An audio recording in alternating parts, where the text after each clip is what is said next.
হে everyone, আমি Sneha. Welcome back to my new mini blog. তো সকাল সকাল তাড়াতাড়ি ঘুম থেকে উঠেই রেডি হয়ে নিয়েছিলাম। আর রেডি হয়ে কোথায় যাচ্ছি সেটা তোমরা পরে জানতেই পেরে যাবে। আর রেডি হওয়ার পর তাড়াতাড়ি খেয়ে নিয়েছিলাম দিদির তৈরি ম্যাগি। আমার না দিদির হাতের তৈরি এই ম্যাগিটা খেতে খুব ভালো লাগে। তোমরা যদি রেসিপি জানতে চাও অবশ্যই আমাকে কমেন্ট করো, আমি নিশ্চয়ই তোমাদের সাথে শেয়ার করে দেবো।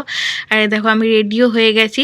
তো যাচ্ছি আমি আর বাবা মামার বাড়ি পুজোর জামা কাপড় দিতে। তো এখন বেরিয়ে পড়ছি রেডি হয়ে তাড়াতাড়ি, কারণ তাড়াতাড়ি বাড়িও ফিরতে হবে। আর আজকের ওয়েদারটা বেশ ভালোই ছিল বলে আমি আর বাবা বেরিয়ে পড়েছিলাম, কারণ রোদ ওঠেনি। আর একটু মেঘলা মেঘলা ওয়েদারে দেখবে গাড়িতে যেতে ভালোই লাগে, কারণ রোদ উঠে গেলে না খুব কষ্ট হয়। আর ভালো বেশ হাওয়া লাগছিলো যেতে যেতে। আর এই দেখো আমি মালপত্র নিয়ে বসে আছি, মামার বাড়ি যাচ্ছি অনেকদিন পর, বেশ মজা লাগছিলো।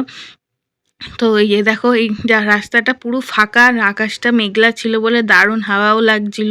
আর সত্যি খুব ভালো লাগছিল। আর এইদিকে দেখো ব্যারাকপুরে এসে এখানে পুরো জ্যামে পড়ে কিছুক্ষণ, তারপর আবার এগিয়ে চললাম মামার বাড়ির দিকে। তো আমার খুব আনন্দ হচ্ছিলো, আজকে অনেক দিন বলতে অনেক মাস পর আবার মামার বাড়ি যাচ্ছিলাম। তো এই দেখো এই স্কুলটা হচ্ছে আমার মায়ের ছোটোবেলার স্কুল। তোমরা যারা যারা এই স্কুলটা চেনো পাই নাম জানো অবশ্যই আমাকে কমেন্টে জানিও। এই দেখো আমি মামার বাড়িতে চলেও এসেছি। আর এদিকে দেখো জানলা দিয়ে আমি টুক করে দিদাকে টুকিও মেরে নিলাম। তো নেক্সট পার্টে মামার বাড়িতে গিয়ে কী করলাম আমি অবশ্যই তোমাদের সাথে শেয়ার করব। আর ভিডিওটা অবশ্যই লাইক করো। আর চলো টাটা বাই।